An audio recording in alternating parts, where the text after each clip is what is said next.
Hey guys, welcome back to Las Vegas. It's Randy Hatada representing Xpand Realty, bringing you your November housing update. I'm going to start with sharing a little thought that I had this morning, and I guess if I could summarize it in one word, it's gratitude. I've been hearing a lot of negative news, and kind of navigating that with my clients when it pertains to housing. And I just had to remind myself, number one, how lucky we are, right? How grateful we should be because one, just grateful to be alive, and things could be much harder no matter where we are in the world or in our lives, right? And I keep having to come back to that because of all the negativity out there.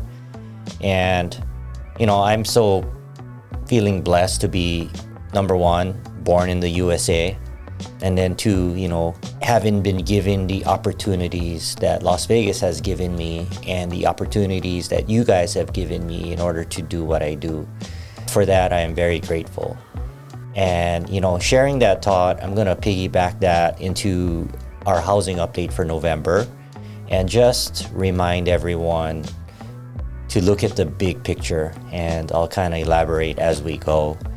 So right now, the news, as you know, they put out what they call the news. But the truth is, and I keep telling everyone this, is that negativity sells, right? That's what people engage in. That's what people want to know, which is why most of the news are negative. And I think, digging down deep, it comes from psychology of a human where we are programmed to protect ourselves. So we're looking for everything that could harm us, and we engage in those items versus bask in the sun and appreciate every day, right? And so I can't blame the news for selling what sells, but I will always correct it and give you guys what is actual news or accurate information versus skewed information based on what gets people clicks or readership or whatever it is, right? And so fast forwarding, a lot of the news articles that have been coming out, I've been tracking, 20% cancellations last month for transactions in Las Vegas. Housing bust, high inventory with no buyers in sight, Las Vegas Strip with no tourism, and on and on and on and on. But I'm here to tell you what's going on today and kind of give you a grasp or hypothesis where we're going to go. And we'll revisit real shortly where we were yesterday, and that way you can kind of come up with your own analysis of all of the above and how it pertains to your life, right? That's what's important. So starting with that, tourism is one of the negative things that's being put out there, where tourism is really slow. And tourism is slow, that is a fact. We're down between 5 and 10% year over year. And in June, we were down 10%. A lot of the investigative companies that gives us data and analytics are predicting that this year will be down 5% throughout the whole year, and then potentially down in tourism 10%. And a lot of this comes from or is derived from a lot of the geopolitical activities. And, without going back into those reasons, people just aren't traveling as much. And the long story short is that it does affect, obviously, our service industry, the casinos, and the people who work there, right? And tourism come into town, they spend money, and then our local servicers service the tourisms, and that's how they get paid wages. And then they also make a lot of tips, right? Especially in the service industry. Well, how the trickle effect works is that a lot of people think, well, tourism's down, so it doesn't really affect the locals, right? As far as like anything non-tourism. Well, it does. And the reason is that if our service industry aren't making as much tips, then our local spending is down, because our service industry are some of the people, or the majority of the people, that are spending in restaurants and bars and entertainment, along with the rest of us locals that are non-casino related. But because we have so much jobs in the casinos, it certainly influenced small business or local business here in Las Vegas. And so for that reason, the entire economy is affected by, obviously, tourism. So right now tourism is slow, tips are down, less money is being spent in our economy, and we feel like it's going to get even worse next year. Now, with all that being said, again, I think a lot of us are very blessed to be where we are, and we were even more blessed in many cases where we were yesterday based on higher tourism. But the sky isn't falling, the world isn't crashing here in Las Vegas, things are still moving forward. We're just not getting what we used to get, right? And it's hasn't affected our housing market as much yet. So our housing market is slow, I will give you that, whether it's sales or rentals, and that's what we're gonna get into is the numbers. And a lot has to do, again, with mostly everything has to do with consumer confidence, right? And making long-term decisions and having the confidence to lock into a long-term lease or buying a house. So everyone has to live somewhere, that's a given, right? And where are these people now is always the big question. So a lot of our buyers and tenants have held back in pulling the trigger in a long-term decision, and that's why our market has been slower than normal, and that's why our inventory has been accumulating. When we jump into the numbers, we'll articulate why and what that means to us, whether you're a buyer, seller, or thinking about being either, or even a renter or investor. Before we go into all the numbers, I do want to open with something a little bit more fun. And here's a fun fact and a question to you guys. What do you think is the highest Asian ethnicity here in Las Vegas? I'll give you a couple minutes to think about that. What ethnicity has the most locals here in town? Well, I've heard a lot, like there's a lot of Vietnamese, Chinese, Japanese, Thai people in Las Vegas, and so forth. But by far the largest Asian population is Filipinos. So if you guessed Filipinos, to our Pinoy friends, congratulations. Filipinos by far is the highest Asian population, and there's over 200,000 Filipinos that live in Clark County alone. 200,000, that's a little city in itself, right? Now, why I bring that up, here's the fun fact, is that there has been an area here locally that finally got deemed Filipino town, with shops, restaurants, markets, and etc.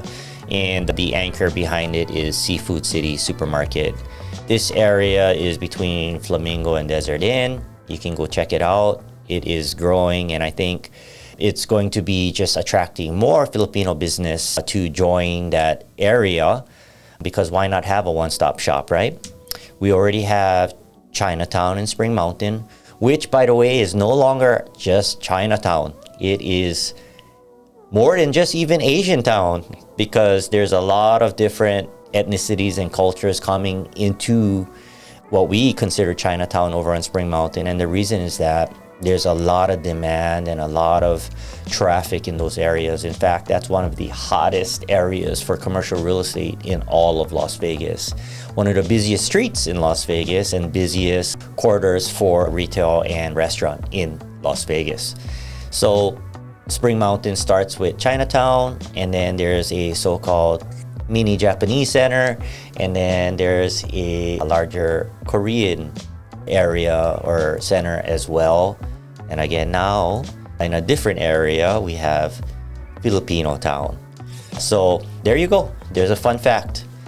And if you love all the ethnic foods, these are the places to go get them. I can tell you it's as pretty as authentic as it gets, and some of my favorite restaurants overall are in these areas. Okay, so that's my opening, and we will now jump into the numbers, probably why you're here, right? Okay, so single family residence is where we're gonna start. Units sold is 1,724. And that gives us how much demand there is right now. But at 1724 sales, we're down 160 sales from last month and down 10% year over year. So again, the market is slow, and October has been a slower month than we anticipated, because as I've said in many episodes that I am expecting a snowball of all the buyers to eventually pull the trigger. Well, the truth is it didn't happen in October. So when will it happen? That's the question, right? Our median price point, on the irony of it is that the median price point actually went up. Go figure. And our median price point is back up to 475.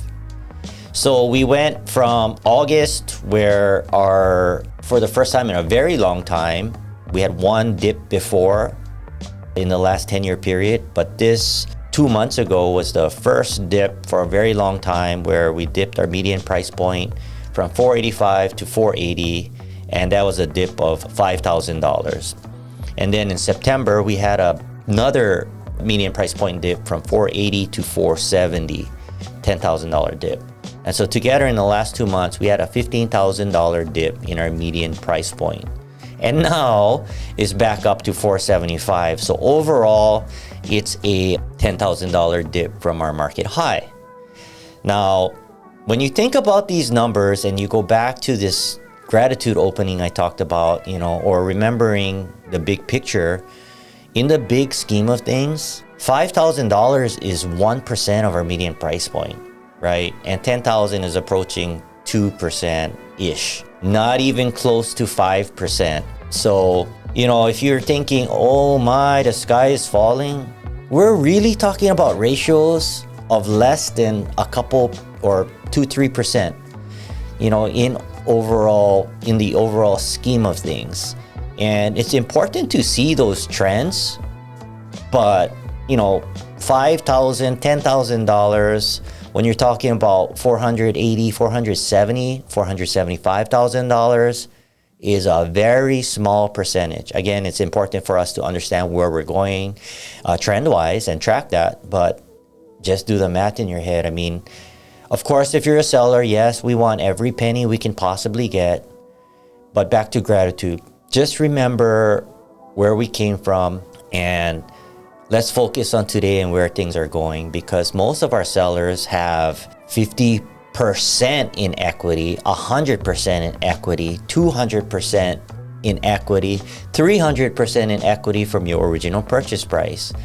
And we're talking about 1, 2, 3, 4, 5%, in negotiations or adjustments and all of that. And it's valid, again, because I don't blame anyone for trying to get as much dollars out of your listing or your property. And that is what we do when we list properties, is try to squeeze out every penny for you as a seller. But, in the overall scheme of things, I think we should all be grateful that Las Vegas has taken care of a lot of you sellers and that we have a lot of equity that we're talking about and the sky is not falling. So if you're prone to list your property and negotiate, expect it, understand that it's part of the game and no one knows exactly where the market high or the market low is. Now, as much as you prepare, no one knows that exact answer unless you have a crystal ball or can read the future.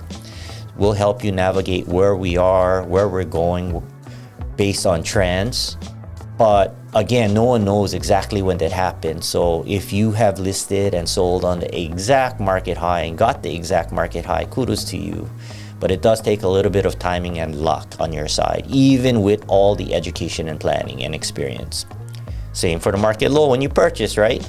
No one knows when the exact low is going to be, but you have to take an educated guess in order to figure that out, and then eventually you'll figure it out. But just a little reminder there. Okay, moving on. New listings is up to 3,077, which is actually down 84 new listings from last month. It's up 7% from last year. So a little bit more new listings. And our median ask price is up to $525,000. Pretty much no change. So our median ask prices have pretty much stayed consistent month over month. And median sold price, again, has gone up $5,000. Units available is up just a little bit, which is 36 units, making 7,500 units available. That's a number to watch because that's up 30% in inventory from last year. As far as effective availability or month supply is also up, favoring the buyers. We're up 0.4 month supply, making it a 4.4 month supply of inventory. And here's a huge number that's up 45% from last year. So inventory is up 45%, which is quite a bit. I keep preaching that 3 months market supply is probably a balanced market. 4.4 month supply is certainly favoring the buyer and makes this a buyer's market. And so buyers, if you're out there waiting and potentially shopping or passively shopping, follow these numbers. I mean, like, just understand that we are at a high in inventory again, and there's a lot of properties to pick from and probably a lot of room for negotiations. And the properties that are selling with minimal negotiations are what we call gem properties, or what I call gem properties. In other words, there's something special about it, and that's why the demand is there. It might be one of a kind, it might have no neighbors, it might have a golf view, strip view, it might have a large lot, it might have a very nice pool, but something that makes it different than everything else, thus creating its own supply and demand. So those properties are selling at list, if not above list, and I've seen it happen in many cases. So buyers and sellers, just take note of that. Like, that is not your average market right there, but that's what's happening with those quick sales at high prices or at list or above prices. Everything else, we're kind of seeing a little bit of negotiations happening.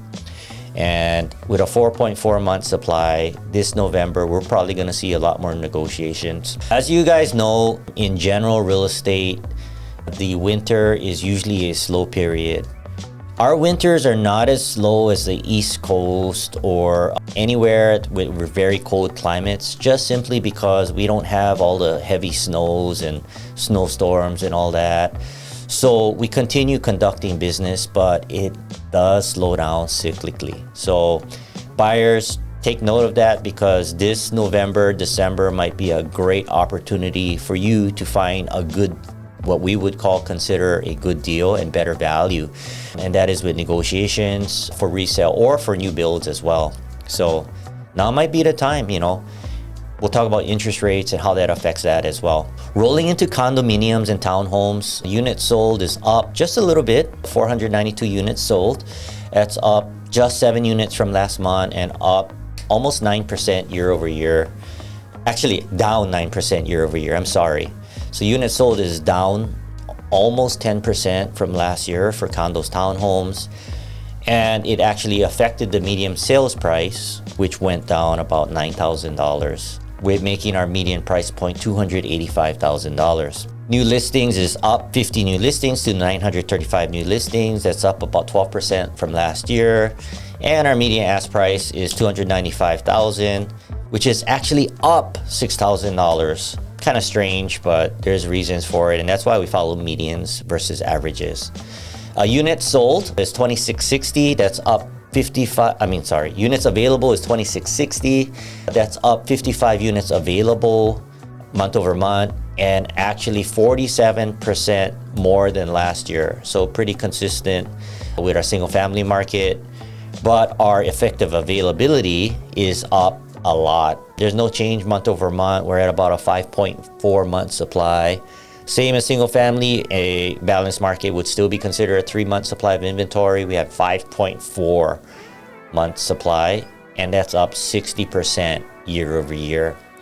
So sellers, take this in consideration. We're going into a slow period, to be honest with you, unless something from the macroeconomy changes, like interest rates or something amazing happens. We do expect the market to get tougher for sellers and better for buyers. So sellers, you might want to think about some strategy, which is, pricing your property a little bit more aggressively now, or maybe figuring things out to get you through the winter, because we're running into these holiday months where things tend to slow down. We are rolling into Thanksgiving, Black Friday, Cyber Monday, Christmas Eve, Christmas, New Year's Eve, New Year's, and people tend to get busy and focus on their personal lives and events or holidays, which, whatever it is they're celebrating, versus housing. So really consider that. Meet with your listing agent about strategy if you're a seller. I'm happy to consult you, or anyone from our company is happy to consult you, answer questions with no obligations if you're curious. Buyers, strap up, because this might be your opportunity to get a great deal out there. And again, no one knows what the future beholds, because any change could spark the difference between the numbers going up or down overnight. And as you can see, our last 3 months have been pretty volatile in numbers, but minor minor volatility, but it is something to track, is that we have been volatile, not stable in one direction or the other. It's kind of like boop, boop, boop, boop, boop, boop. So, just understand that that's been pretty consistent, and things can change overnight. All it takes, in my opinion, for things to change overnight, now we're talking about the overall high-level real estate, is interest rates. Interest rates right now are pretty low. We're at like somewhere in the 6.2s, and we've been averaging between 6.2 to 6.35 for the last quarter. Feds did slash the Fed rate, which reactively did not help our mortgage rates, right? And again, the two may be correlated in some way, but they're not the same thing. And again, from the last Fed cut, mortgage interest rates actually went up, and we're again somewhere in the 6.2s. With that being said, we'll see if they're gonna do another Fed cut this coming December. A lot has to do with the government shutdown as well. That also affects housing and jobs and stability, financial stability for a lot of people, on top of the Strip being slow. So that's another thing to monitor. But also with the Feds being shut down, I think our financial world is going to have a hard time tracking unemployment and all of that, and that might lead to maybe something being done with interest rates or not. And I think it might lead more towards something not being done, to be honest. So that is more in our financial advisors' hands, and that's kind of what we lean on, who we lean on to advise us. But that's the word on the street.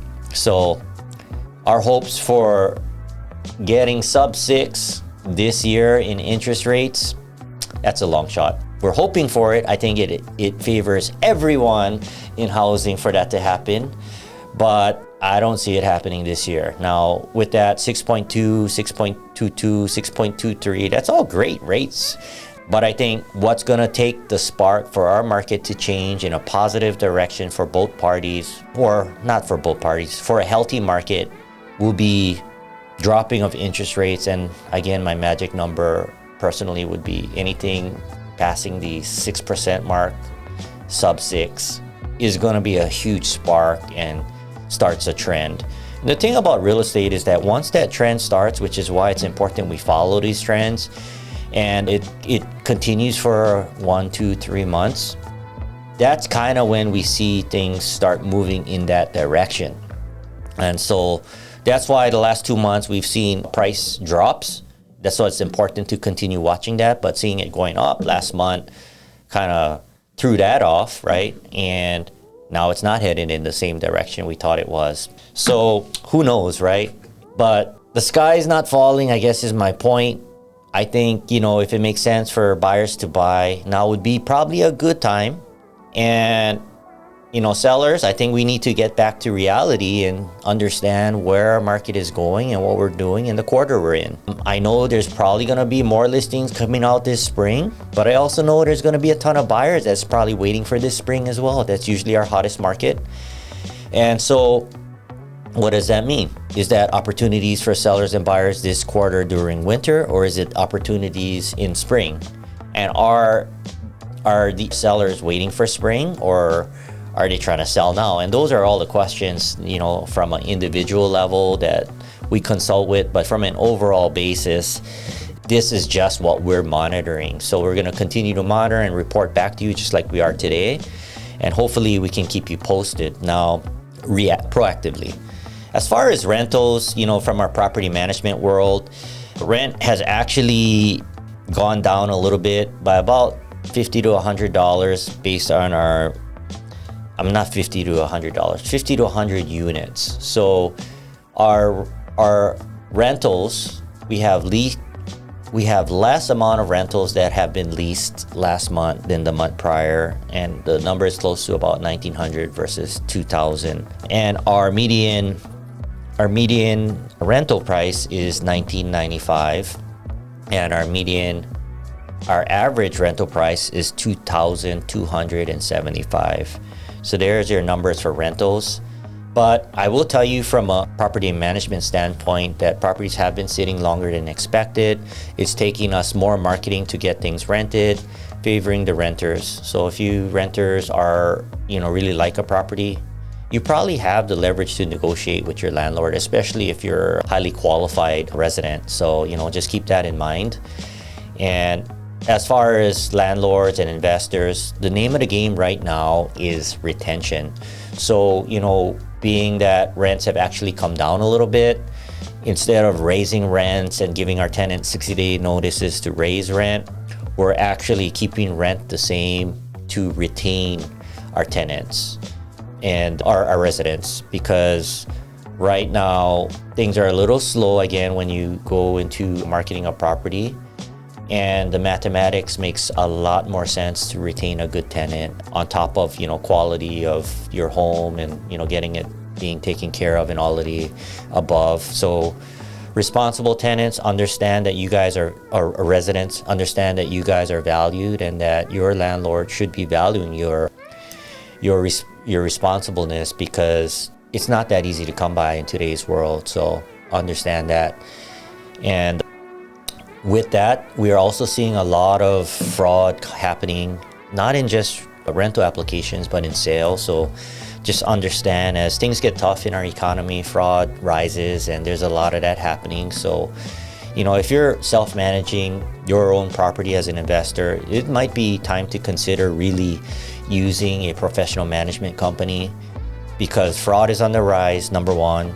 And once you're in it, man, it's a mess trying to figure out what the next steps are. And then two, we had major law changes this October for investors, and investors have to comply with. And one of the biggest changes out of a bunch of changes is that all recurring fees that cannot or are required by the landlord and not being put into the tenant's name have to be included in the rental amount. So tenants, you're gonna see a lot of inflated rent amounts, and you might be thinking, wow, the rental market has really gone through the roof. But that may or may not be the case. But the reality is for sure that now the expenses that you would have paid anyway is being considered rent and being advertised as rent. So the rent number is really inflated. So just, understand that the rent may or may not have gone up, but the expenses that landlords require you pay, again, is considered rent. So that rent number is inflated.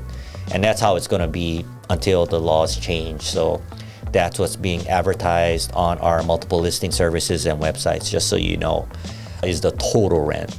So the good thing is that that's expenses you probably would have paid anyway if you're applying for that specific property, but the rent looks bigger than it used to prior to this October. So landlords, tenants, hopefully you can take that nugget and use that for your best benefit. And at the end of the day, landlords, with all these fraud going on and all these law changes, management is getting harder and harder and harder. So, I would really consult a professional to help you manage your property or portfolio, just to keep you safe, Hopefully this all helps you. What do we think is going to happen tomorrow? Well, I think that personally, unless, again, in general, something major happens with interest rates or by our geopolitical events, that things are going to slow down a little bit more. I think sales are going to be pretty consistent. And I think there's going to be more negotiating over this quarter. Thus, our median price point will probably dip this quarter again, even though it went up in October. So that is my personal educated guess. And so whether you're a seller or a buyer, hopefully that, you can take that in consideration. I will tell you also on the new build side, consult your realtor, because a lot of new builders will be giving end-year incentives. And a lot of those incentives are different than what they were yesterday. Some of them are actually price breaks, which you never see builders lower their price, but they're doing so right now. A lot of them are. And they're offering a lot of incentives, such as closing costs, interest rate buy downs, upgrade options. So there's many ways to negotiate, but it's in your best interest to use a realtor, because most likely the builder will be paying the buyer's agent the commission. So buyers, you can feel pretty confident that the new builders will be paying for your representation using a buyer's agent, And that's the conversation you should be having with a buyer's agent. But I really feel that a good buyer's agent is worth it, regardless if you paid it or not. But of course, it's better if the seller pays it, right? Which is usually new builders. So there you go. Renters, I would tell you, like, hey, take a look at what's going on in the market. And landlords, hold on to your good residents, because the market's tough right now. And this winter, it's going to be hard for renting out units as well. And it'll probably pick up in January again. Hopefully this all helps you guys. And I hope you guys can include your questions or concerns or any feedback for me. I had a couple people call me and just, tell me thank you for putting these videos out there. And not only does that make me feel good, but it makes our time worth it and makes us feel relevant, that our goal is to educate you guys and that it's working. So that kind of feedback goes a long way for us, and we're going to continue doing that, because if we can help you in that way and educate you guys, that is our goal. And I hate to say it, but again, don't rely on the news for factual information. Give us a call, because we're telling you like it is, from both perspectives, from buyers, sellers, renters, and landlords. If you have any questions, again, reach out to us, reach out to your realtor, and have a very nice Thanksgiving and holidays this winter. Take care, you guys. Look forward to our next episode.